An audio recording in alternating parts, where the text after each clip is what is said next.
اليوم بتكلم عن منتج لا قوة إلا بالله،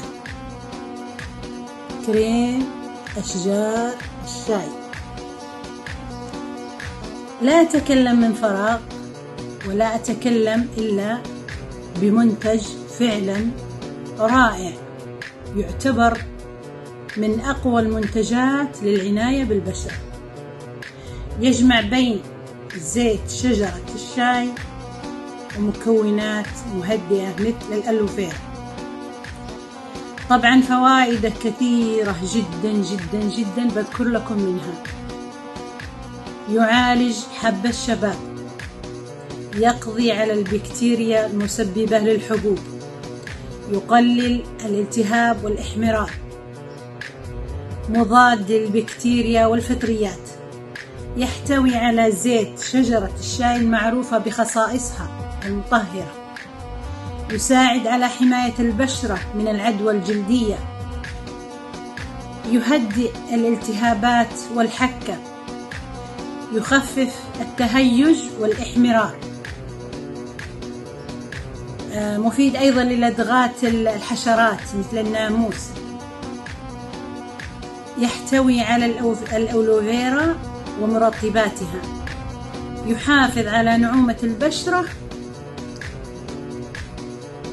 أيضا يساعد على التئام بعض الجروح البسيطة،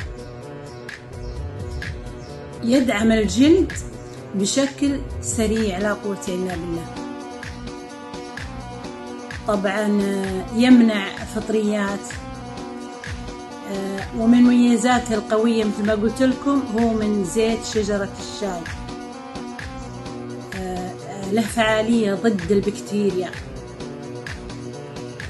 طبعا ملاحظة لمن أراد أن يستعمله، طبعا ليس له ولا أي أضرار، لكن بالنسبة للبشرة عند استخدامه يؤخذ منه قليل جدا ويوضع اختبار للحساسية، لكن عموما 90% رائع رائع رائع هذا المنتج، لا قوة إلا بالله. من أراد صفاء البشرة، ومن أراد ما شاء الله لا قوة إلا بالله يعني تكون بشرته صافية، أيضا مضاد للخطوط التي تظهر في الوجه والشيخوخة، لا قوة إلا بالله هذا المنتج الرائع.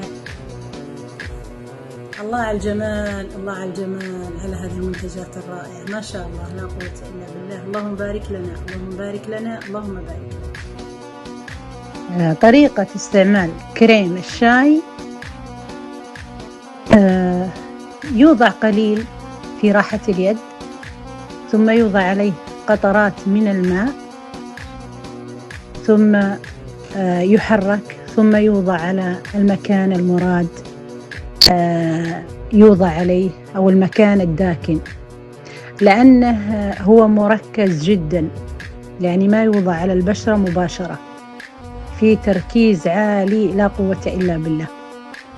فهذه الطريقة الصحيحة، يوضع قليل منه في راحة اليد، يوضع عليه قطرات من الماء، ثم يحرك، فهو جدا رائع لليدين وللباقي الجسم، خصوصا الأماكن الداكنة. مع ذلك أخذ الحيطة، يعني أخذ الحيطة بالنسبة للوجه، لأن الوجه حساس جدا، إذن يخفف بالماء، فهو رائع جدا ومصفي للوجه واليد ولجميع أنحاء الجسم.